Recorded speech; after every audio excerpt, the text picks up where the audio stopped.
तपती हुई धूप, पांव पे भी छाले, दिलों पे भी छाले, सरों पे धूप की जलन, दिल में बुग़्ज़ अली की जलन। न बैठा जा सकता था, न भागा जा सकता था। फज़ाइल अली बैठने नहीं दे रहे थे, हैबत परवरदिगार भागने नहीं दे रही। ऊंट भी मजबूर खड़े थे, पलान उतर चुके थे। मुसाफिर घरों में जाने के मुंतजिर थे। अल्लाह भी चाहता था कि विलायत सिर्फ गदीर के मैदान तक न रुके, अलीउन वलीउल्लाह घरों तक पहुंच जाए।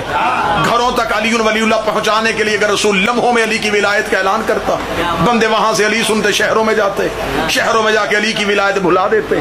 आप बेहतर समझते हैं कि जिस हाजी ने हज से वापस आना हो, उस हाजी के आने की तारीख का पहले पता होता है। जिस तारीख को उसकी फ्लाइट होती है, रिश्तेदार घर बैठे होते हैं, करीबी एयरपोर्ट पे खड़े होते हैं, फूल खरीदे जा चुके होते हैं कि अभी हाजी साहब आने वाले हैं, अभी हाजी साहब आने वाले हैं। अगर हाजी अल्लाह न करे कोई 8-10 घंटे लेट हो जाए, उसे पहले उतरते वजह बतानी पड़ती है। फ्लाइट लेट हो गई थी, हम लेट निकले थे, इसकी वजह से हमें लेट आना पड़ा। वो दूसरे को फोन करके बताता आ गए हैं लेकिन फ्लाइट लेट हो गई थी। वो घर वालों को बताता पहुंच गए हैं लेकिन फ्लाइट लेट हो गई थी। अल्लाह और मोहम्मद का मंसूबा भी यही था, इन्हें गदीर में रोक लो। ये लेट पहुंचे, घर वाले पूछे लेट क्यों आए थे, कहना गदीर का चौक था, पलानों का मिंबर था, मोहम्मद ने रोका था, अल्लाह ने फरिश्ता भेजा था। वो पूछेंगे हुआ क्या है, वो कहेगा अली तेरा भी अमीर हो गया, मेरा भी।